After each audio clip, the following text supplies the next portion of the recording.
Sai, Shri Sai Satcharitra Chapter 3.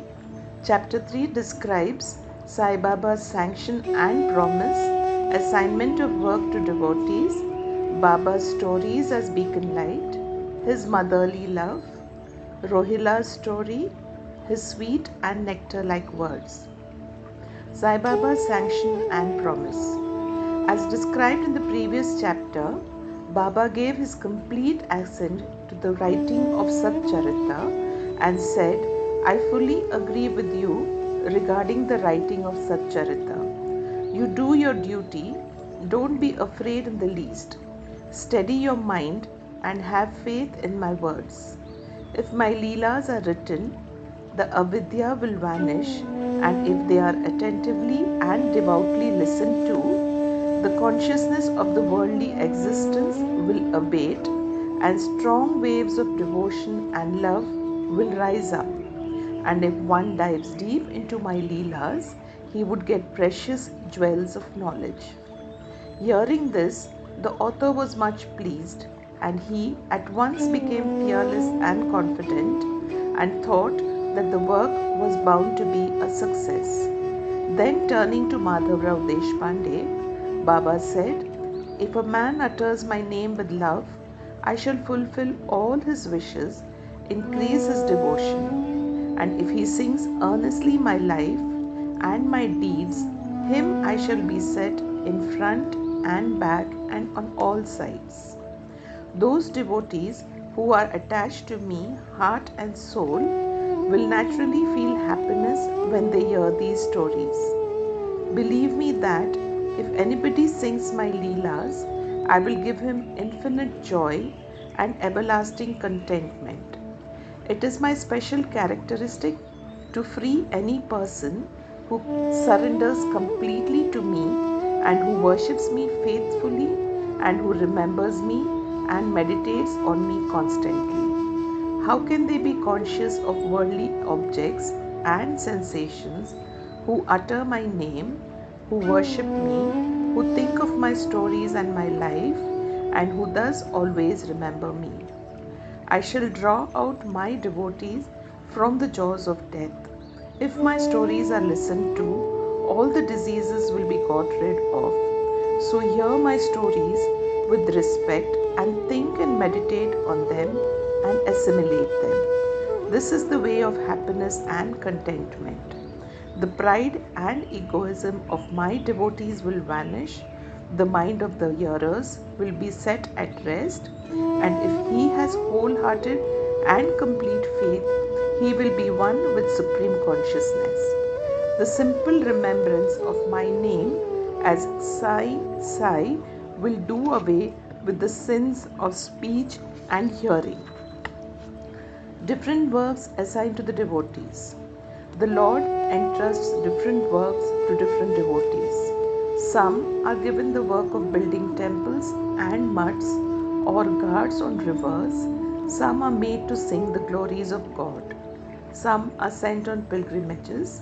But to me was allotted the work of writing the Sai Satcharitra. Being a jack of all trades, but master of none, I was quite unqualified for this job. Then why should I undertake such a difficult task? Who can describe the true life of Baba? Baba's grace alone can enable one to accomplish this difficult work. So when I took the pen in my hand, Baba took away my egoism and himself wrote his stories. The credit of relating these stories therefore goes to him and not to me. Though Brahmin by birth, I lacked the two eyes, that is the sight or vision of Shruti and Smriti, and therefore was not at all capable of writing the Satcharitra. But the grace of the Lord makes a dumb man talk, enables a lame man to cross a mountain.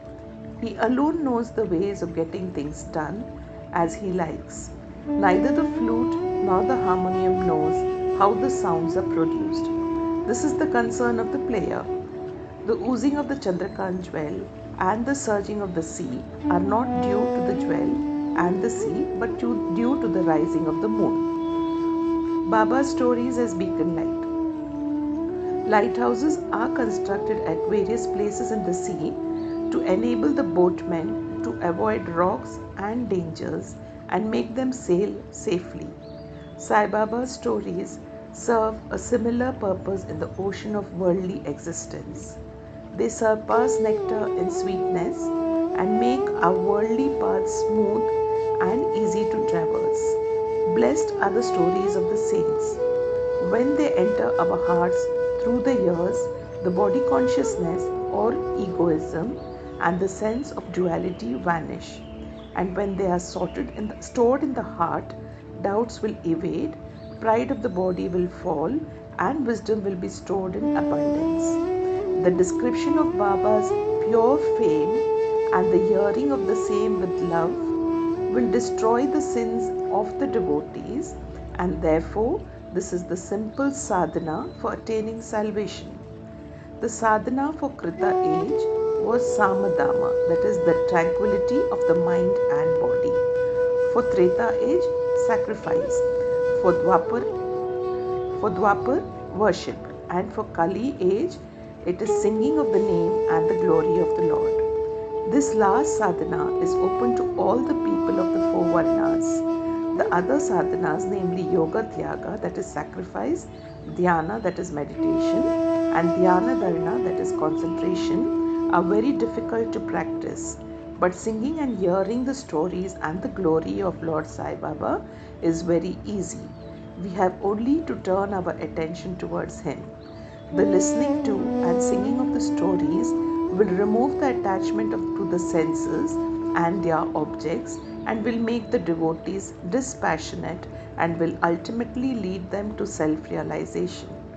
With this end in view, Sai Baba made me write his stories as Satcharitra. The devotees may now easily read and hear these stories of Baba, and while doing so, meditate on him, his form, and thus attain devotion to the Guru and God, get dispassion and self-realization.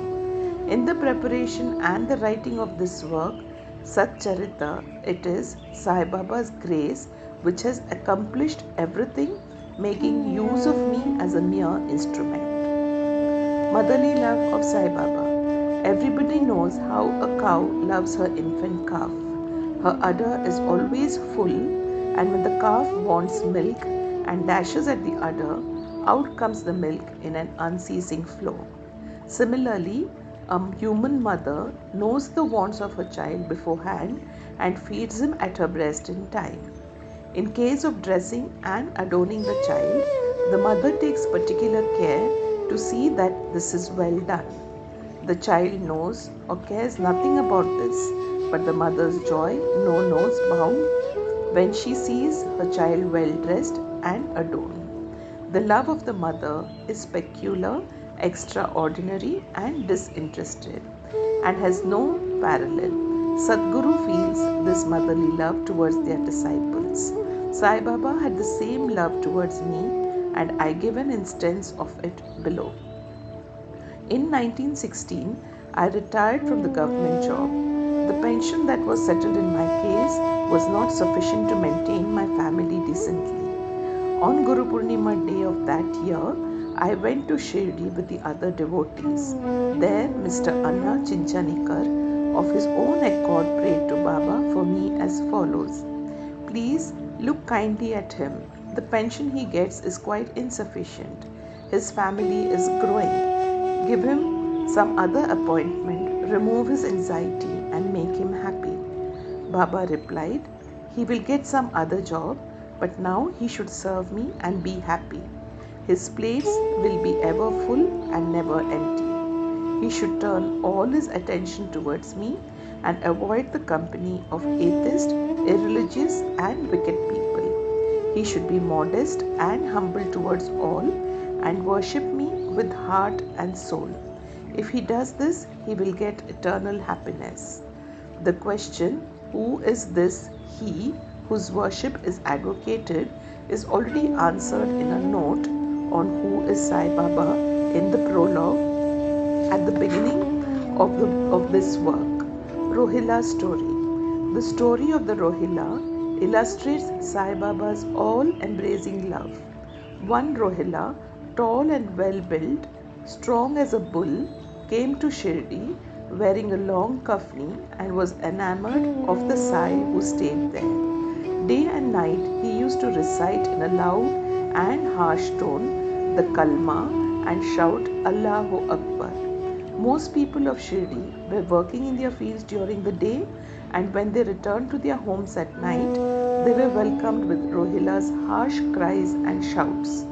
They could get no sleep and felt much trouble and inconvenience. They suffered this nuisance for some time in silence, and when they could stand it no longer, they approached Baba and requested him to check the Rohila and stop the nuisance. Baba did not attend to their complaint. On the contrary, Baba took the villagers to task and asked them to mind their own business. He said to them that the Rohila had got a very bad wife who tried to trouble the Rohila and himself, but hearing the Rohila's prayers, she dare not enter and they were at peace. In fact, Rohila had no wife, but by his wife Baba meant Durbuddhi, that is evil thoughts. As Baba liked prayers and cries to God better than anything else, he took the side of the Rohila and asked the villagers to wait and bear with the nuisance, which would abate in due course. Baba's sweet and nectar-like words. One day at noon after Aarti, devotees were returning to their lodgings when Baba gave the following beautiful advice. Be wherever you like, do whatever you choose. Remember this well, that all what you do is known to me. I am the inner ruler of all and seated in your hearts. I envelop all the creatures, the movable and the immovable world. I am the controller, the wire puller of the show of this universe. I am the mother, origin of all beings, the harmony of three gunas, the propeller of all senses, the creator, the preserver and the destroyer. Nothing will harm him who turns his attention towards me, but Maya will lash or whip him who forgets me.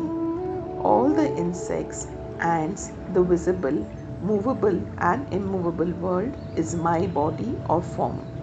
Hearing these beautiful and precious words, I at once decided in my mind to serve no man henceforth but my Guru only. But the reply of Baba to Anna Chinchanikar's query that I would get some job began to revolve in my mind, and I began to think whether it would come to happen. As future events showed, Baba's words came true and I got a government job, but that was of short duration. Then I became free and devoted myself solely to the service of my Guru Sai Baba. Before concluding this chapter, I request the readers to leave out the various hindrances, namely indolence, sleep, wandering of mind, attachment to senses, and turn their whole and undivided attention to these stories of Baba. Let their love be natural. Let them know the secret of devotion. Let them not exhaust themselves by other sadhanas. Let them stick to the simple remedy, that is listening to Baba's stories. This will destroy their ignorance and will secure for them salvation. A miser may stay at various places, but he constantly thinks of his buried treasure. So, let Baba be enthroned in the hearts of all. In the next chapter, I shall speak of Baba's advent in Shirdi. Bow to Shri Sai, peace be to all.